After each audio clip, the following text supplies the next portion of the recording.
መዶሻ በመጠቀም ምንጣፉ መደብደብ ጀመረ። ማምለጫ መንገዳችንን አገኘው፣ ግን ገና ሳይተነፍስ ሽማግሌው ኮፐር ከኋላው መጥቶ ከመሬት ደባለቀው። ኮፐር ሊደግመው ሲል ቤሊክ ያዘበት። የእድሜ ልዩነት እዚህ ጋር ታየ። ሽማግሌው ኮፐር የቡጢ ማት ተቀበለ ከፖሊሱ። አልበቃ ብሎት ፖሊሱ ሊደግመው ሲል ሽማግሌው የውሃ መያዣ አንስቶ አናቱን ይህን መቋቋም አልቻለም፣ ተዘረረ። ግን ኮፐር ኩላሊቱ በመስታወት ቁራጭ ተወግቷል። ጥርሱን ነክሶ አወጣው። ራሱን ስቶ የወደቀውን ፖሊስ አየውና የቆፈርነው ጉድጓድ ውስጥ አስሮ አስቀመጠው። ኮፐር አገኘንና የተፈጠረውን ነገረን።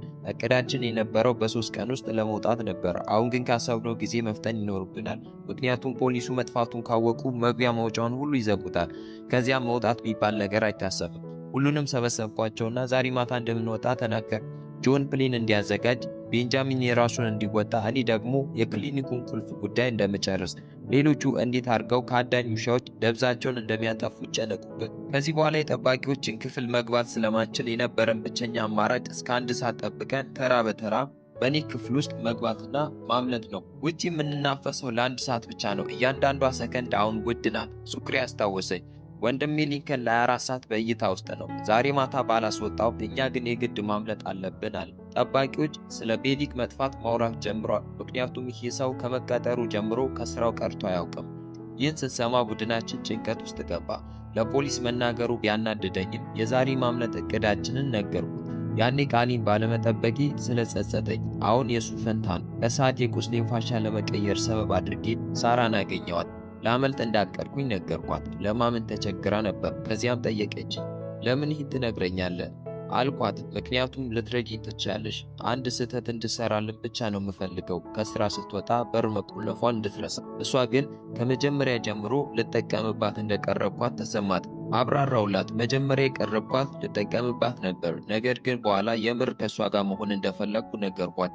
አሁን ይቅርታዋን አልጠብቅም፣ ምክንያቱም ይሄ ሁሉ ጭካኔ ነበር ለሳራ። አሁን ብቸኛ የምፈልገው ንጹህ ወንድሜ ከዚህ ማስወጣት ነው። ቀጥተኛ መልስ አልሰጠችኝም። እናም ተቻኩላ ወጣች። እንደምትረዳም በልቤ መጸለይ ነው ያለኝ አማራጭ። የእስር ቤቱ ኃላፊ ጠራኝ።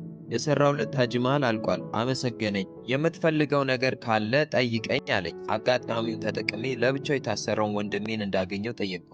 ለወንድሜም ነገርኩት። ዛሬ ማታ እናመልጣለን፣ ግን እሱ ለ24 ሰዓት ማንንም ማግኘት አይችልም ነበር።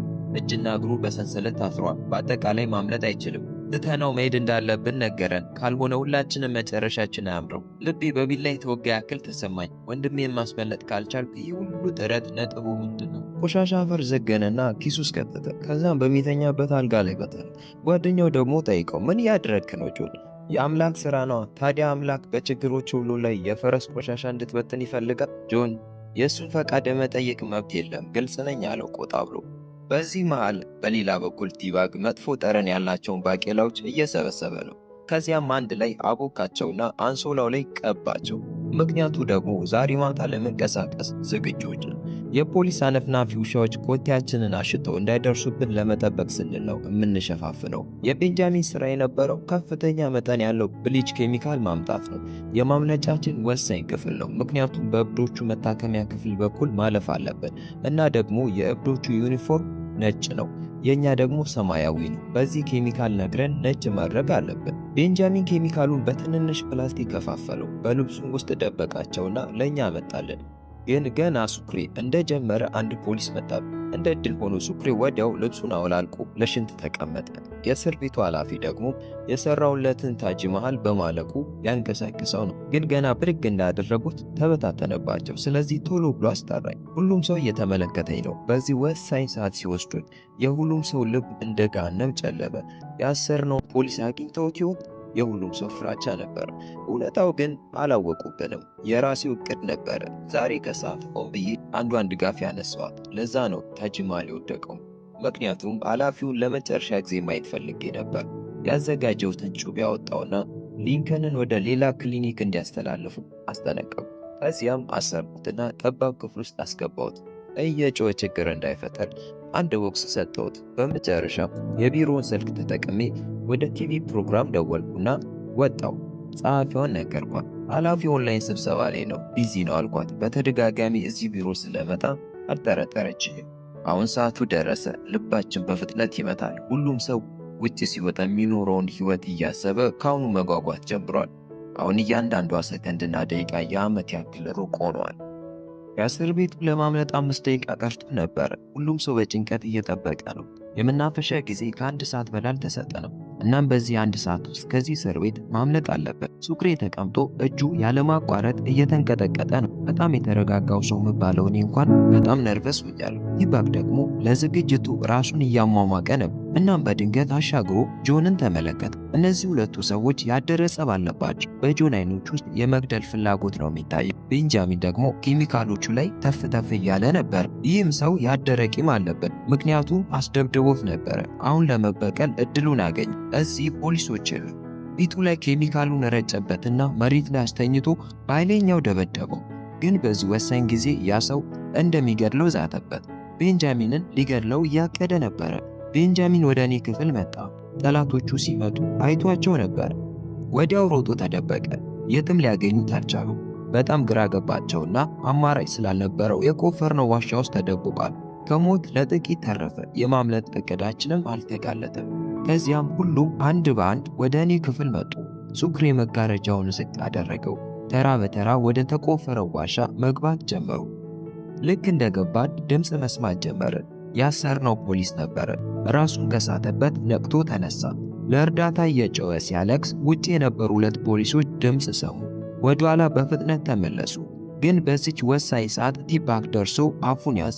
ድምፅ ብታሰማ ምላስህን እቆርጥና በእጅ እሰጥሃለሁ ብሎ አስፈራራው። ከዚያም ልብሱን አስወልቄ የፖሊስ ዩኒፎርም ለበስኩ። ቀጣይ በታች በኩል የመጫወቻ ቦታ እንደርሳለን።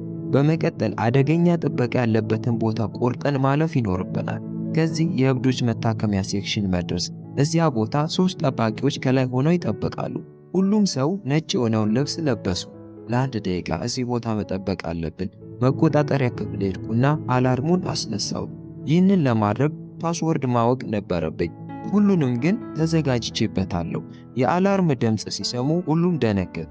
ነገርኳቸው እኔ እንዳደረግኩት፣ ምክንያቱም ሁሉም ታካሚዎች እንዲወጡ ማድረግ አለብን። ጠባቂዎችም ሁሉም ሰው ወደ ክፍሉ እንዲመለስ ነገሯቸው።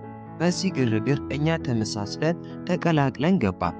እንዳለመታደል ሆኖ ይህ ኃላፊ ጆንን አስታወሰው። ፖሊስ መስየው ጠየቀኝ። ይህ እስረኛ እዚህ ምን ይሰራል? አዎ ይህ መጥፎ ዜና ነው። ያንን መድኃኒት ይዘዋል እንዲህ አልኩት። አዎ አለኝ። በቃ ለኔ ስጠኝ። ወዲያው ከኪሱ አውጥቶ ሰጠኝ።